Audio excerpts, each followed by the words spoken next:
الحمد لله الحمد لله وكفى وسلام على عباده الذين اصطفى أما بعد فأعوذ بالله من الشيطان الرجيم بسم الله الرحمن الرحيم وذكر اسم ربه فصلى.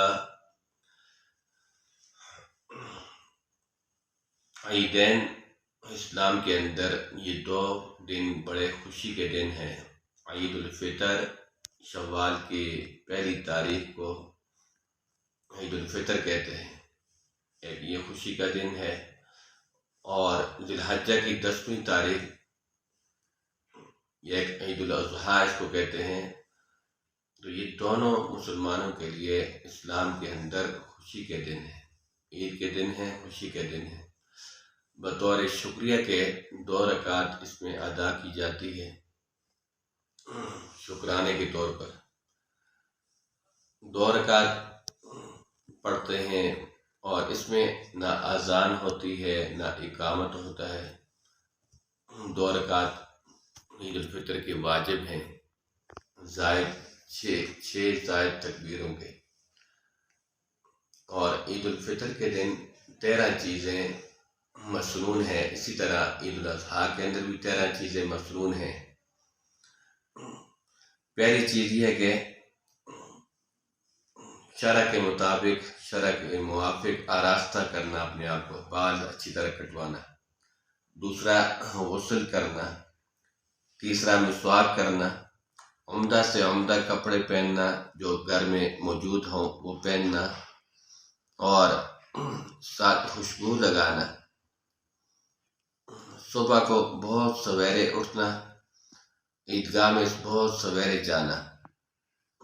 عیدگاہ جانے سے پہلے کوئی میٹھی چیز کھا لے. عید الفطر کے دن جیسے چھوارا، سویاں وغیرہ پکاتے ہیں وہ کھا لے. اور عید الاضحیٰ میں کوئی چیز نہیں کھانی.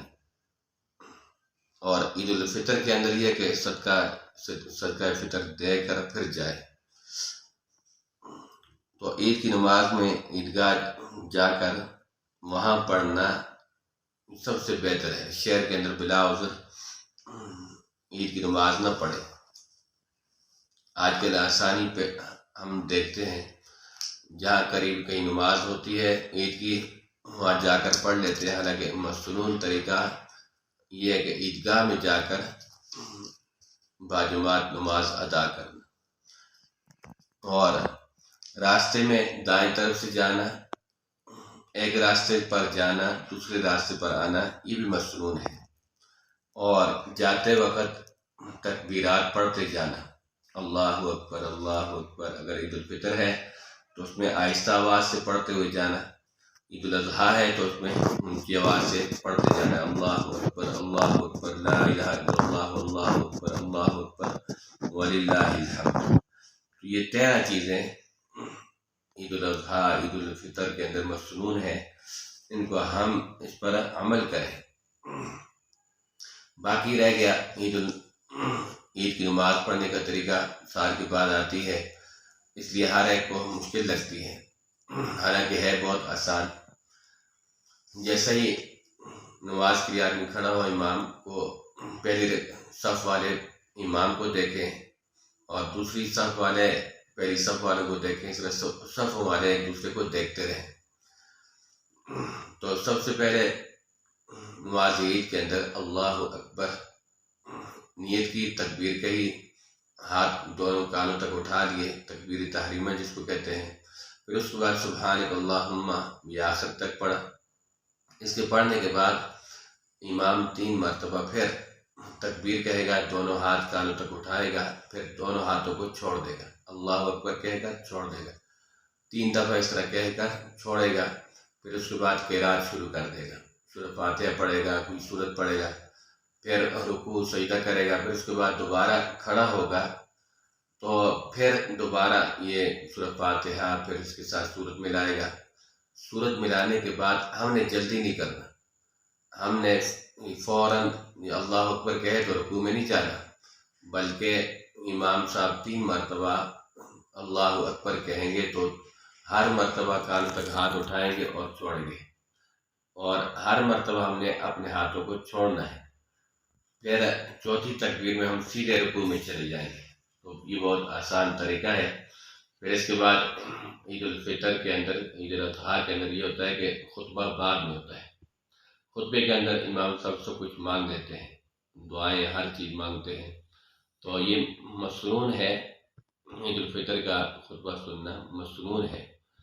اور باقی جمعے کا خطبہ سننا یہ واجب اور فرض کے درجے میں ہے. تو اللہ تبارک و تعالی ہمیں مسنون طریقے سے عیدین کی نماز پڑھنے کی توفیق عطا فرمائے. وآخر دعوانا ان الحمد للہ رب العالمین. الحمد للہ وکفا وسلام علی عباده الذین اصطفى.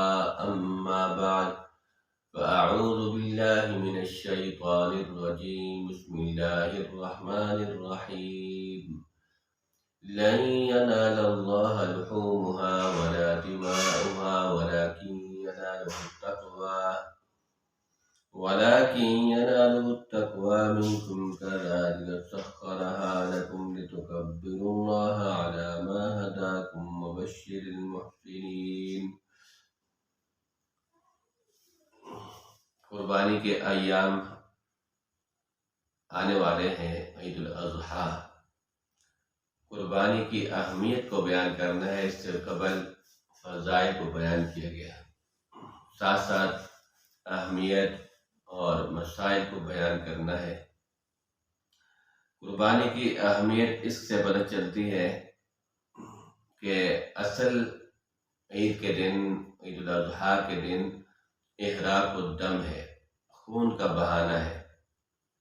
خون کا بہانا یہ اللہ تعالیٰ کے ہاں محبوب ہے کہ جس نے جان دی ہے اس کے حوالے جان کر دینا، سپرد کر دینا، یہی قربانی ہے.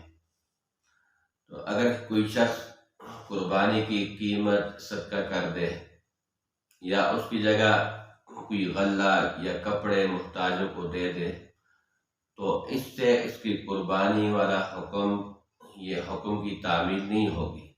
جو اللہ تعالیٰ نے قربانی کا حکم دیا کہ قربانی کریں تو یہ ترک قربانی کا گناہ ہوگا.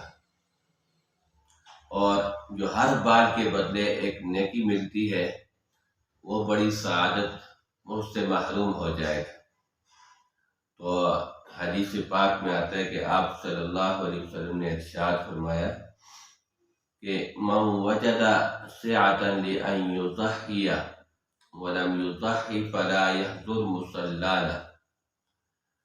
کہ جو شخص وسعت پاتے ہوئے، طاقت رکھتے ہوئے قربانی نہ کرے وہ ہماری عیدگاہ میں نہ آئے.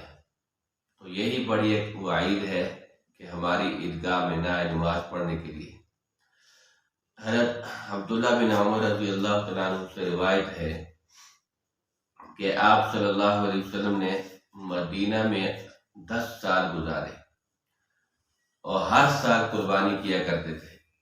اسی سے پتہ چلتا ہے قربانی کی اہمیت کتنی ہے کہ آپ ہر سال آپ قربانی کیا کرتے تھے.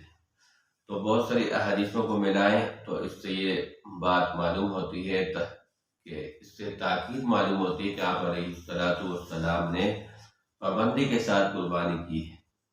اس لیے ہمارے امام ابو حنیفہ رحمۃ اللہ علیہ نے کہ اہل وسعت پر قربانی کو واجب کہا ہے، اور یہ فرمایا ہے کہ صاحب نصاب پر قربانی واجب ہے، اور واجب کا درجہ فرض کے قریب ہوتا ہے اور عمل کے اندر فرض کے برابر ہوتا ہے. تو اس لیے امام ابو حنیفہ رحمۃ اللہ علیہ نے اس کو واجب کہا ہے قربانی کو. اب قربانی کس پر واجب ہے؟ جس شخص پر زکوٰۃ فرض ہو یا جس کے پاس 52.5 تولے چاندی ہو یا اس کی قیمت ہو یا اتنی قیمت کا مال تجارت ہو یا سامان گھر میں پڑا ہوا ہے، فاضل سامان پڑا ہوا ہے، تو اس پر قربانی واجب ہے اور صدقہ فطر واجب ہے. بہت سارے لوگ یہ کہتے ہیں کہ جس پر زکوٰۃ واجب نہیں ہے اس پر قربانی بھی واجب نہیں ہے، حالانکہ یہ بات صحیح نہیں ہے. تو کہنا تو ایسے چاہیے کہ جس پر زکوٰۃ فرض ہے اس پر قربانی بھی واجب ہے، لیکن یہ کہتے نہیں ہے کہ جس پر زکوٰۃ فرض نہیں ہے اس پر قربانی واجب نہیں ہے۔